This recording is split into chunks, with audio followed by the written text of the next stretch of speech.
Governor, first things Huh? first. Okay. So one of the things that we would really want you to help us understand, Yes. over the last 3 weeks, we've seen a lot of protests within Nairobi. In terms of revenue, we know there has been a decline. We just want to understand by what magnitude. Well, there's been a very significant decline in the revenue. First of all, I want to thank the people of Nairobi because this year we have hit a revenue record of 12.8 billion shillings, never performed by any county since the advent of devolution. We had planned that it be at least 13 billion, which is what we'd have gotten if we didn't have the unrest last week, the final week of the financial year. But we were able to at least get to 12.8. There are days that we went as low as 10 million, and a week where we should be collecting 85 million shillings a day. And those are the resources that really are for serving the people of Nairobi. And so I want to thank our people. Our young people have expressed themselves. They've expressed themselves loudly. The freedom to express themselves is something that I've said repeatedly. I said 2 weeks ago when I was in Kiumbuini groundbreaking for the new stadium, that is a sacrosanct right that needs to be protected, and we should not suppress it at all. We should allow people to express themselves. Unfortunately, a lot of those were infiltrated, by goons. They burnt City Hall, they burnt Parliament, they went into installations that they should not have gone to. And you could see a clear distinction between the Gen Z who are really expressing their opinions on matters of governance vis-a-vis those who are mugging people and robbing people. I saw a clip on Tuesday of alleged goons coming out of City Hall, which I asked that to be investigated. I myself was in the coast. We've been there for the whole week with our cabinet, just doing our end of year retreat and replanning for this new financial year. The financial year ends in June. And I would hate it that something like that would have been planned from City Hall, from wherever it is. Normally when you're in such a situation, the first casualty is the truth.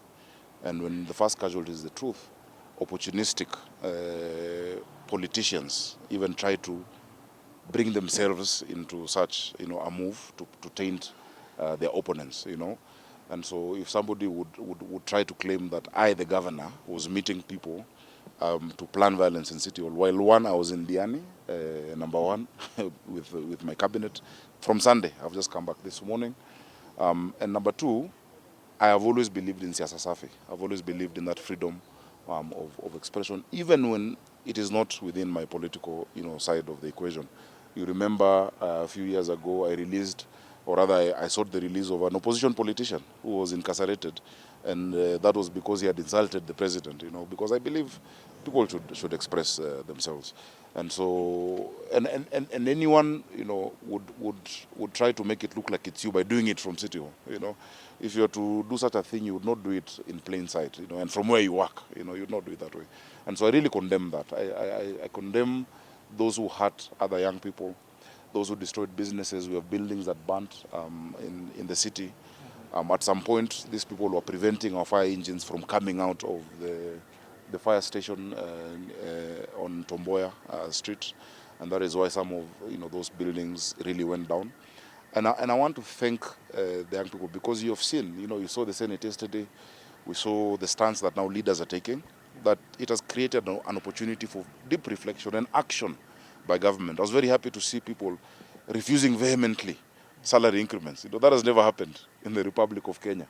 And really we need to be prudent in our use of these resources, because leadership is a trust from the people on their behalf. All right, so Governor, two questions from me. One of them is the extent of the damage at City Hall and how much that is going to cost the county to repair. And also, what is the county going to do to help those businesses that were looted during this protest? Yeah. Uh-huh.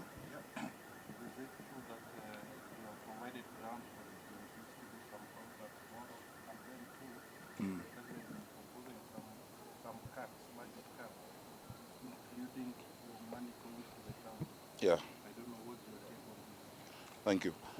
The damage at City Hall, our insurance provider is assessing the extent of that damage.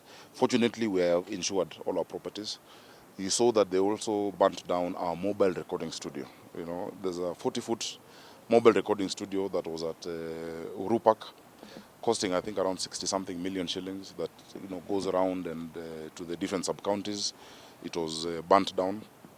It was also insured, fortunately, so there's no additional cost on us as a county or on taxpayers. The damage to businesses, it becomes very difficult to quantify because they also have their arrangements. We'd love to support, and I'm sure you saw, even during these protests, we had our ambulances all across the city, our medics.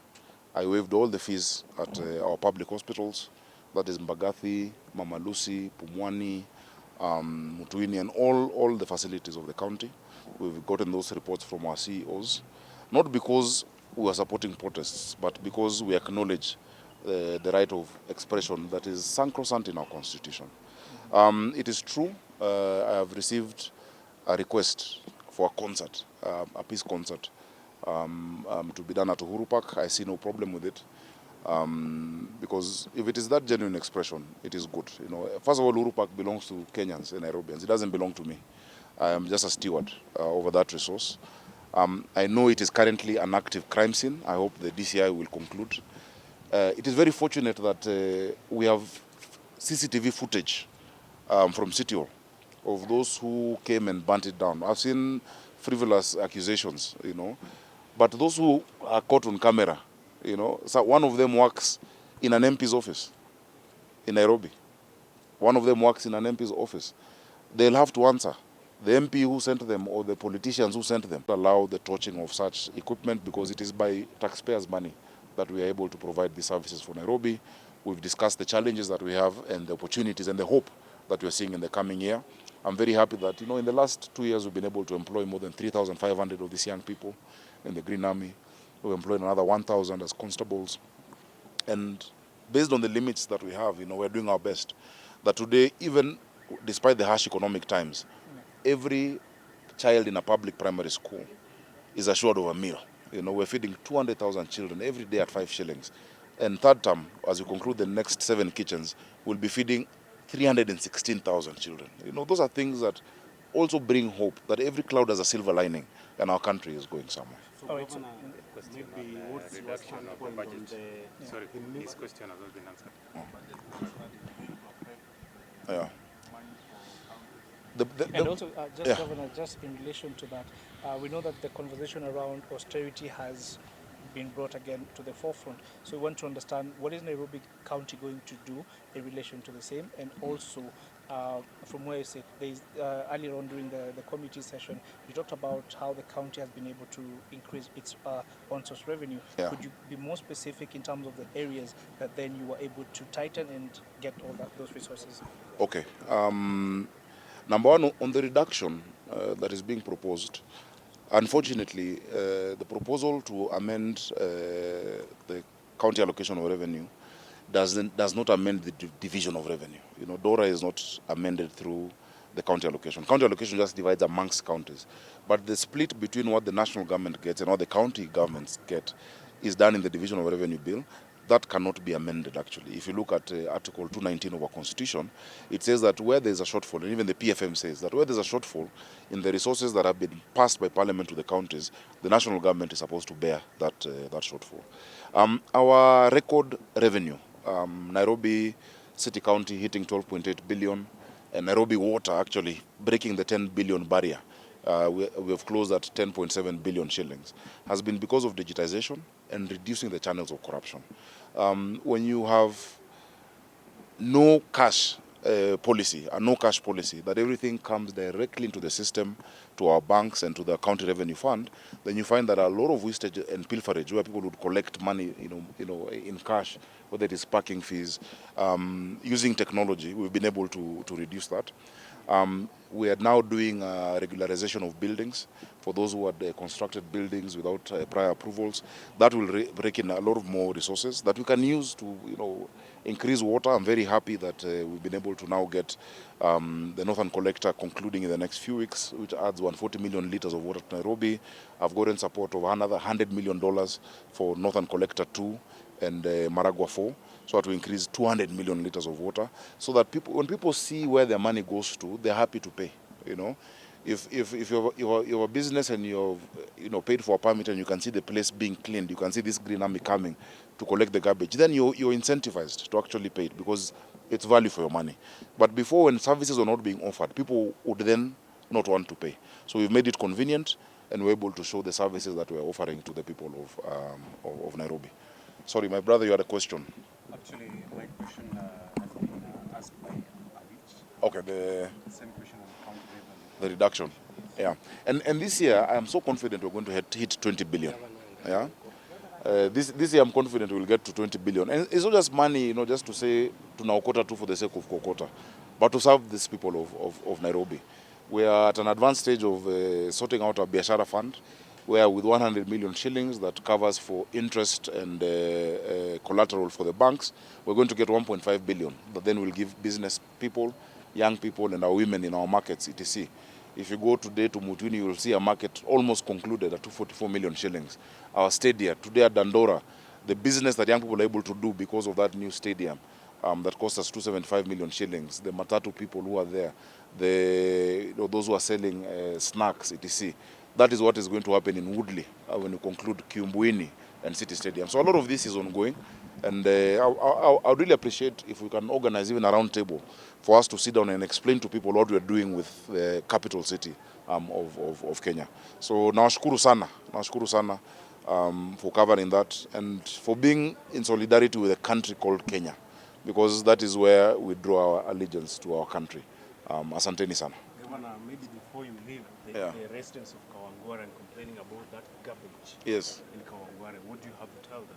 It's the same explanation that I've given in the Senate about just the contractors vis-a-vis the fuel.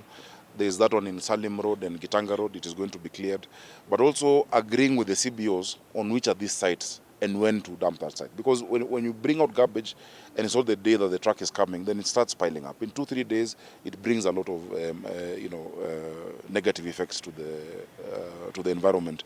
And so we're just working out those logistics. Nairobi County government is going to move to actually create the agency of solid waste management. We've signed with China National Electric and Engineering 50 billion program on waste to energy, where we can produce 45 megawatts of power from our dump site in Dandora. That will transform how we collect garbage, and we can restore the glory. When I was a kid, this city was what we called the green city under the sun, and we must get back to that. We've engaged Kenya Power to plant trees, because they had cut down so many trees because of power lines, and they were going to plant trees in Naivasha, and I told them no. Number one, all approvals for tree cutting are given by the governor himself. I moved that authority from the director of forestry, because we must maintain our environment in this city. We want green spaces. We want places where people can express themselves, can play. Our kids, we're putting money in playgrounds now. We're going to put swings and slides all across our estates, because we must bring back that aspect of recreation. Yeah. Governor, a last question here. Yeah. My name is Dubi. My question Yes, is Dubi about... Muturi. Yes, Yes. thank you. My question is about, we have heard the president talking about austerity measures, Yes. trying to cut down on the budget. I wonder whether you are maybe thinking of replicating this in the county government, and maybe now the conversation around the finance bill for the county, Yeah. how are we going to see you trying to factor in voices? Thank you. With the county austerity measures and finance bill, last year we did a very comprehensive finance bill as Nairobi County. There were very many new and different charges across all the sectors, and so because of that we said we want to take one more year to review and to actually look at how it is being implemented, what we're able to collect. We have a new valuation role, and so this year we opted not to introduce a new one, but next year is when we shall have, after having listened to the people, seen how the traders are responding to it, the parking charges, etc. Next year is when we shall issue another finance bill. In terms of austerity, I think as a county we have always been austere. We don't have any extravagant expenditure, whether it is in hospitality. You have seen our travel budgets in Nairobi, and foreign trips actually went down, apart from those which are absolutely critical. For instance, the US trip that I attended with His Excellency the President, where we were able to secure $60 million for financing of urban planning and e-mobility. That is the MCC, Millennium Challenge Corporation, as well as a $700 million threshold program that is coming. Apart from that, the rest of the travel is based on the different positions that I hold. I'm the Vice Chair of C40 Cities, which is a climate action network. I deputize the Mayor of London. And many times when we have that travel, it is then funded by C40, not by the county. And so really it's to ask our officers to be more prudent. A lot of the workshops that can be done locally are done locally, and apart from those which are sponsored externally. And so really just that prudence that are required. You've seen the County Assembly passed our budget, and I signed it into law a few days ago, without any extra new charges for the County of Nairobi. But when we need, because I don't think the conversation is that people should not pay taxes. The conversation is that the taxes should be used properly, And when we need to have that conversation with the people of Nairobi, we shall have it, and we shall be able to show them, look, from the 12.8 billion that you've been able to raise, these are the roads done, these are the children eating, these are this is the new water reticulation, this is the drainage we're sorting out. We should be able to have that accountability, and we're always open for that as a county. Shukran.